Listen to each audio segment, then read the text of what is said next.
Hello everyone, Pooja here from Easy Vastu. I'm a tarot card reader, numerologist, vastu consultant and an astrologer. And आज का ये video है regarding love readings for October month 2020. सो जितने भी लोग मेरी love readings देखते हैं वो जानते हैं कि मैं करियर भी साथ में इंक्लूड करी थी, बट इस वीडियो में मैं लव रीडिंग करूँगी, साथ में सिंगल्स की भी रीडिंग करूँगी. तो मुझे सिंगल्स की बड़ी रिक्वेस्ट आ रही थी कि आप सिंगल्स की रीडिंग नहीं करते, तो मैंने इस बार लव रीडिंग का पूरा अलग सेक्शन रखा है जहाँ पे सिंगल्स भी इंक्लूडेड होंगे, लव रीडिंग्स भी होंगी, तो आप ज़रूर वो देखिएगा. साथ ही साथ जो करियर रीडिंग देखना चाहते हैं मैंने उसके लिए अलग से वीडियो बनाया है जिसका डिस्क्रिप्शन में मैं लिंक आपको दे दूँगी.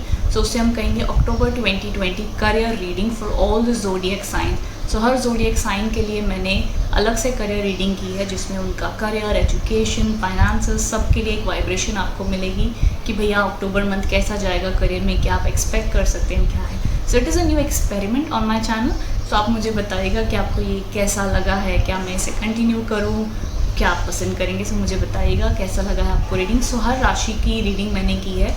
नीचे एक आपको लिंक मिल जाएगी कि अक्टूबर month career reading.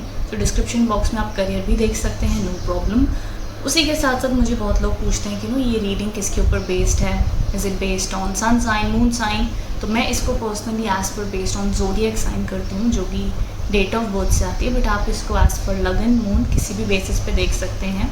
It depends कि आप अपने आप को किस राशि से सबसे ज़्यादा कनेक्ट करते हैं, उसके अकॉर्डिंगली आप इसको देख सकते हैं. एंड उसी के साथ साथ एक और चीज़ मैं ऐड करना चाहूँगी. अगर आप डेली टैरो रीडिंग चाहते हैं तो आप मुझे फॉलो कर सकते हैं इंस्टाग्राम या फेसबुक पर, जहाँ पर मैं डेली मैसेजेस या डेली टैरो रीडिंग्स प्रोवाइड करती हूँ. सो नीचे डिस्क्रिप्शन बॉक्स में उसकी लिंक अवेलेबल है, वहाँ से आप मुझे फॉलो कर सकते हैं.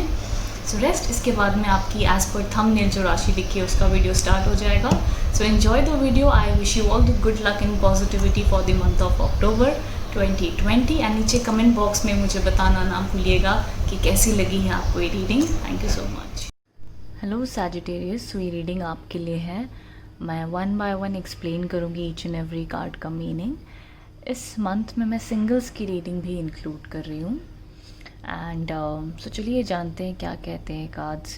सैजिटेरियस कैसा फील कर रहे हैं इन दिस मंथ. यहाँ पे जो आपके लिए सबसे पहला कार्ड आया है जो है द मून का कार्ड है. ये कहीं ना कहीं पहली चीज़ तो ये बताता है शायद से आप अपनी लाइफ में कैसे दौर से गुजर रहे हैं, जहाँ पे जो आप सोचते हैं या जो आप चाहते हैं, जो आपका मन है, शायद से आपके आसपास के दोस्त, फैमिली या आपके पार्टनर आपको उस चीज़ में सपोर्ट नहीं दे पा रहे हैं, आपको समझ नहीं पा रहे हैं, या आपको ऐसा फील हो रहा होगा कि आप मिसअंडरस्टूड हैं, आपको सही तरीके से समझा नहीं जा रहा है, या आप अपनी बात सही तरीके से समझा नहीं पा रहे हैं ना. आप बहुत डीप इमोशन से गुजर रहे हैं, आपके बहुत ज़्यादा मूड स्विंग्स शायद हो रहे हैं, आप बहुत ज़्यादा इमोशनल डिस्टर्बेंस भी कह सकते हैं, या ये कह सकते हैं कि हम रात को बहुत ज़्यादा परेशान हैं, हम सही से सो नहीं पा रहे हैं, चिंतित हैं. ये सारी चीज़ें भी एक्सपीरियंस हो सकती है. बट ये जो चीज़ें आप एक्सपीरियंस कर रहे हो बहुत ज़्यादा आपके मन के करीब हैं, डीप थिंकिंग है, डीप एनालिसिस है.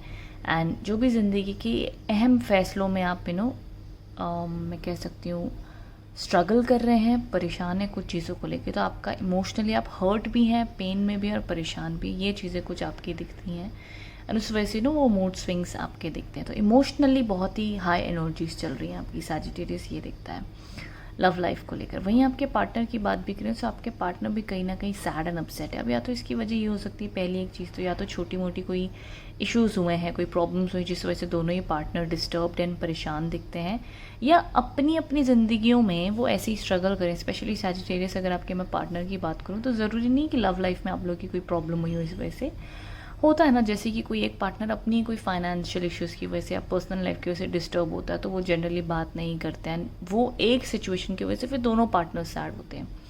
तो मेरे को इस तरीके की दोनों ही पार्टनर्स की लाइफ में कहीं ना कहीं से सैडनेस या स्ट्रगल या परेशानी दिखती है, जिसकी वजह से अभी ये माहौल ऐसा नहीं है कि बड़ा ही प्यार वाला टाइम हो. ये माहौल ऐसा है कि मे बी दोनों स्ट्रगल करें और इस स्ट्रगल में एक दूसरे को साथ देना होगा, सहारा बनना होगा, सपोर्ट देनी होगी. तो वो एक नज़रिया लाइफ को देखने का बेहतर होगा इस वक्त में. बहुत ज़्यादा उम्मीद या एक्सपेक्टेशन ना रखें इस वक्त में तो बेहतर है.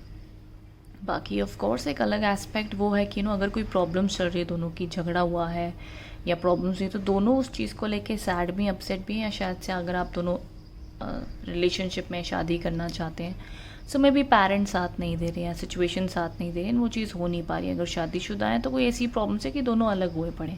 सो नो कहीं ना कहीं कपल्स में जो सेपरेशन पीरियड आता है उस तरीके का फेज़ है, या जनरली दोनों सैड है, बट कहीं ना कहीं अनहैप्पीनेस है, स्ट्रगल है, इमोशनल डीप सैडनेस मुझे कहीं ना कहीं दिखाई देती है सैजिटेरियस। अब आप मुझे बताइएगा इससे कितना कनेक्ट आप कर पा रहे हैं।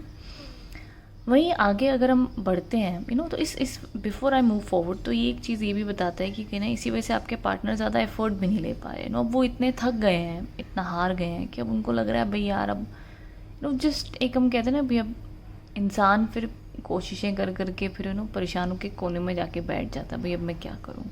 तो वो फिर उसमें उसको सैडनेस भी लगती है, परेशानी भी लगती है, तो मुझे कुछ वैसा फेज़ आपका दिखाई देता है। वहीं अगर मैं आगे बढ़ती हूँ तो यहाँ पे करंट सिचुएशन में 6 ऑफ पेंटिकल्स के कार्ड हैं। ये जो मेरे को सिचुएशन सबसे ज़्यादा अब यहाँ पे ना या तो ऐसा है कि आपको किसी की मदद की ज़रूरत है। अब आपकी सिचुएशन में कोई थर्ड पर्सन आके आपकी मदद करे, आप दोनों को हेल्प करे, गाइडेंस दे, तो ये रिलेशनशिप ठीक हो सकता है। अगर प्रॉब्लम्स या फाइट है, जैसे कि आप किसी दोस्त की मदद लें, फैमिली अगर हाँ कह दे, तो मतलब अब किसी की सपोर्ट ही चाहिए तो वो चीज़ हो सकती है। अब शायद से आप दोनों कुछ नहीं कर सकते हैं।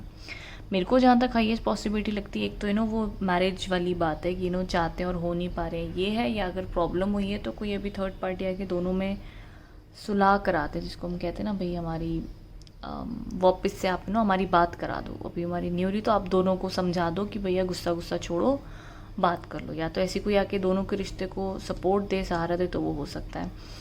बाकी जैसे कि मैंने कहा ना, ये वक्त ऐसा है ना कि दोनों को अब एक दूसरे का सहारा ही बनना होगा। इस मुसीबत के वक्त में या इस प्रॉब्लम के टाइम में या इस जो एक डिफ़िकल्ट फेज़ है दोनों के रिलेशनशिप में, इसमें दोनों ने एक दूसरे को सपोर्ट देनी होगी, कॉम्प्रोमाइज़ करना होगा। बिकॉज ये कार्ड कॉम्प्रोमाइज़ का भी है, एडजस्टमेंट का भी है, लेटिंग गो का है, माफ़ करने का है। बस एक हम कहते हैं ना, बस भाई बस तुम साथ रहो, सहारा बनो। बहुत एक्सपेक्टेशन नहीं है लाइफ में, बट जस्ट बी देयर, वो वाला फेज़ है आज सीरियस आपके रिलेशनशिप का इस मंथ में। कई बार अभी होता है कि आप चाहते हो बट सामने वाला अपने स्पेस में है, वो नहीं करना चाहते बात, तो वो फिर बात अलग है। वो ये भी उनको भी समझना पड़ेगा, आपको भी समझना होगा। मतलब ये मंथ में ना बहुत ज़्यादा आपको प्रेशर नहीं दे सकते हो कि ये भी कर लें, वो भी कर लें, बड़ा बोल लें, नहीं, ये अब इंट्यूशन से चलेगा। अब वो चीज़ होनी है तो वो हो जाएगी। आपके बड़ा कुछ वर्बली बोलने से कुछ नहीं होने वाला है। वो जब कहते हैं ना, जब इंसान दिल से महसूस करता है, फिर वो जब करता है दिल से, तो पता लगता है भाई ये चीज़ ने ना दिल से की है, मतलब अब इंसान को पता चल जाता है। तो वो वाली चीज़ है, अब हो तो दिल से हो, वरना ना हो। तो it's better to keep quiet right now Sagittarius.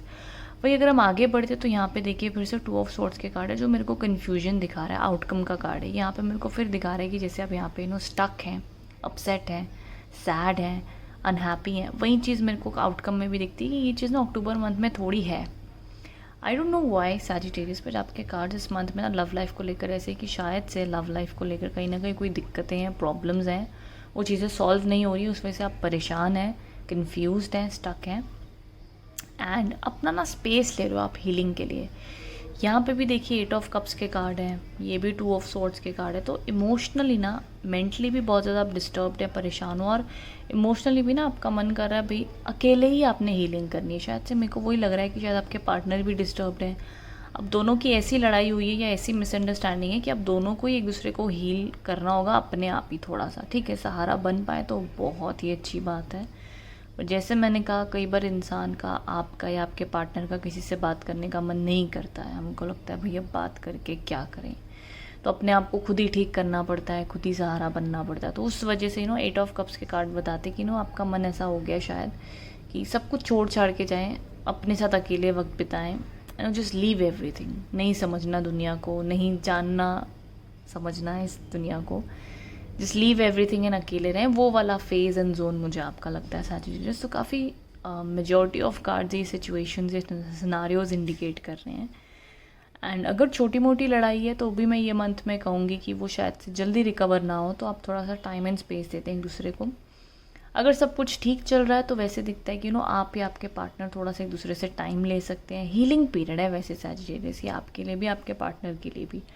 ज़रूरी नहीं कि रिलेशनशिप की फ़ाइट्स की वजह से ही हो, जनरली भी अपनी अपनी ज़िंदगी की कष्ट, कठिनाइयों की वजह से इंसान कभी बात करने का मन नहीं करता है। It's a healing period, it's a quite month Sagittarius, शांत वाला मंथ है। वैसे ही बिताएं तो ये बेहतर होगा।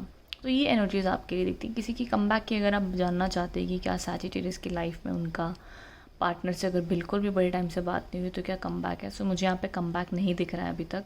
It's still gonna take time. Maybe ये मंथ ऐसा है कि आप चीज़ों को जैसी चल रही हैं वैसे को एक्सेप्ट करें, अपनी हीलिंग पे ध्यान दें, आगे बढ़ें, मूव ऑन की एनर्जीज रखें एंड अपने आप को एक समय दें. बहुत ज़्यादा एक्सपेक्ट भी ना करें बट चीज़ों को स्लो मूवमेंट में जाने दें. कहते हैं ना, समय सबसे बड़ा हीलर कहा जाता है. जो चीज़ समय से ठीक होती है वो आप जितना मर्जी फोर्स कर ले नहीं ठीक हो पाती. तो एक तो ये मेरे को आपकी एनर्जीज दिख रही हैं यहाँ पर. फिर आपके लिए अगर हम गाइडेंस कार्ड देखते हैं तो ये भी कार्ड वही कहता है. आपके लिए गाइडेंस कार्ड भी सेम है, अ टाइम फॉर हीलिंग. हाँ, कितना ही खूबसूरत कार्ड है. This is a very very beautiful card. ये कार्ड को देखते हुए एक अलग सी मेडिटेशन करने का मन होता है. Like it's such a beautiful image. So Sagittarius is the same thing for you. कि सारे कार्ड्स की आप अगर वाइब्रेशंस देखेंगे तो वो सेम मैसेज है आपके लिए कि this is the time for healing, this is the time for patience, peace and चीज़ों को जैसा है उनको एक्सेप्ट करें. वो आपके लिए सबसे बेहतर एंड बेस्ट होगा. वो आपके लिए सजेशन है. So this was the all over message for you. वहीं अगर हम आगे बढ़ते हैं कि जितने भी सिंगल्स हैं उनके लिए क्या गाइडेंस है, तो यहाँ पे जो कार्ड आया है दैट इज़ दी डेथ और रीबर्थ का कार्ड है. इसका मतलब ये होता है जितने भी सैजिटेरियस सिंगल है अभी उनका ऐसा मन नहीं है कि कि हम तुरंत कोई रिलेशनशिप में चले जाएं. मे बी वो रिसेंटली अभी कोई ब्रेकअप से गुजरे हैं, रिसेंटली कोई अभी पेनफुल एक्सपीरियंस से गुजरे हैं जहाँ पे अब उनका मन नहीं है एंड वैसे भी मेरे को सैजिटेरियस बहुत ही डीप थिंकर्स, डीप एनालिसिस वाले लग रहे हैं इस मंथ में. क्योंकि अब आप रिश्ता भी अगर चाहोगे तो वो ऐसा हो भैया, गहरा हो, ऑनेस्ट हो, सच्चा हो, तब मेरे को जाना. नहीं तो मेरे को ऐसे घाई में किसी से भी शादी नहीं कर लेनी है, किसी के साथ भी रिलेशनशिप में नहीं आ जाना. इफ़ आई वॉन्ट टू, वो एक ऑनेस्ट, सच्चा, एकदम डीप सोल कनेक्शन होना चाहिए तभी. तो जब भी डेथ रीबर्थ के कार्ड आते तो मेरे को सैजिटेरियस की एनर्जी ऐसी नहीं लग रही है कि they are very desperate to get into a relationship. Sagittarius जितने भी सिंगल्स हैं उनको ये मंथ में मेरे को कोई बहुत ज़्यादा न्यू एनर्जीज़ नहीं दिख रही रिलेशनशिप की. शायद से वो अगेन हीलिंग पीरियड में ही हैं या उनका खुद से मन नहीं है अभी रिलेशनशिप में आने का. तो या किसी पर्सन है भी तो उनसे बात करने का मन नहीं है. अभी रिसेंट में कोई रिलेशनशिप अगर बना भी था तो वो वर्कआउट नहीं हो पाया तो वो फिर से सैड हो गए हैं. तो कहीं ना कहीं सैजिटेरियस फुल ऑन सब के सब cards healing, patience and transformation, move on, सब कुछ वही इंडिकेट करे. मुझे पता नहीं इससे कितने सैजिटेरियस कनेक्ट एंड रेजोनेट कर पाएंगे बट ये बहुत ही पीसफुल, मैं कहूँगी डेस्टिनी से, कुदरत से, चीज़ों से इस मंथ में बिल्कुल भी लड़े नहीं. जो चीज़ जैसी हो रही है उसको एक्सेप्ट करें, शांत हो जाएं, अपना बेस्ट दें. लेकिन अगर उसके बाद भी चीज़ें नहीं हो रही अपने आप को स्ट्रेस ज़्यादा बिल्कुल भी मत दें. Just remember this image. May be ये मंथ आपके हीलिंग के लिए है. शांत हो जाएं, मेडिटेशन करें, योगा करें, अपने आप का ख्याल रखें. यहाँ पर जैसे कि ये कार्ड है 8 ऑफ कप्स. ये कार्ड भी ऐसा माना जाता है इट्स ओके अगर आपको किसी से बात करने का मन नहीं है, आपको अपनी लाइफ थोड़ा सा स्पेस चाहिए, शांत होना चाहते हैं, डी स्ट्रेस होना चाहते हैं, it's absolutely okay because vibe पूरी की पूरी वही है. तो मुझे यही दिखाई देता है आपके लिए Sagittarius for this month. And चाहे वो सिंगल्स हों, सैजिटेरियस की completely vibes have changed in the month of October. तो ये एनर्जीज़ आपके लिए दिखते हैं. अगर आप मैरिज के लिए जानना चाहेंगे तो मैरिज की भी पॉसिबिलिटी इस मंथ में नहीं है. तो बट थीम तो अब हमारी वही है healing and recovery and patience and lot of deep emotion. तो आपके जो भी इमोशंस हैं, आपके जो भी पेन्स हैं, हर्ट हैं, उन सब से आपने ओवरकम करके, हीलिंग देके, टाइम देकर उससे ओवरकम करना है. ये आपके लिए सजेशन है as per tarot cards. This is what I see for you Sagittarius. Rest नीचे कमेंट बॉक्स में बताइएगा कि आप कितना कनेक्ट एंड रेजोनेट कर पाए हैं with this reading. Thank you so much for watching. Wishing you all the good luck and positivity for the month of October.